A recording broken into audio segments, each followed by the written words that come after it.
ஒரு கிராமத்தில் 2 அண்ணன் தம்பிங்க இருக்காங்க. அந்த 2 அண்ணன் தம்பிகளுக்கும் கல்யாணம் ஆகுது.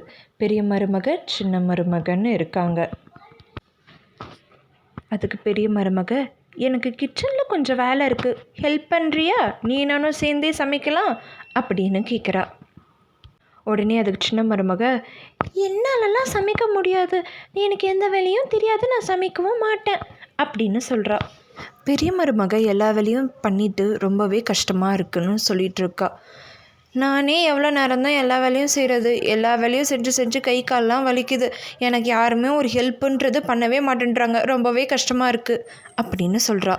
இங்கே பெரிய பையன் சின்ன மருமக கிட்ட, ஏம்மா எனக்கு ஒரு காஃபி போட்டு தரியா அப்படின்னு கேட்குறான்.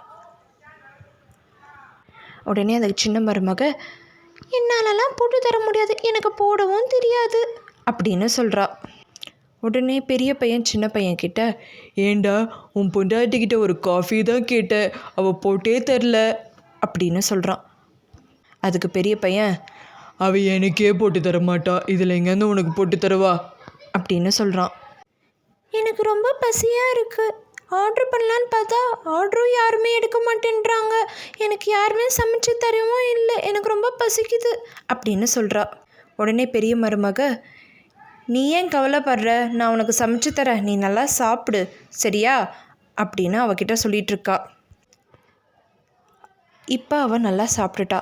அவள் சாப்பிட்டுட்ட பிறகு, அக்கா ரொம்ப தேங்க்ஸ்க்கா, நான் ரொம்ப பசியோடு இருந்தேன், நீங்கள் தான் எனக்கு சாப்பாடு போட்டிங்க, இனிமேல் உங்களை எதிர்த்து பேச மாட்டேன், உங்களுக்கு எல்லா வேலையும் நான் ஹெல்ப் பண்ணுறேங்க்கா அப்படின்னு சொல்கிறா.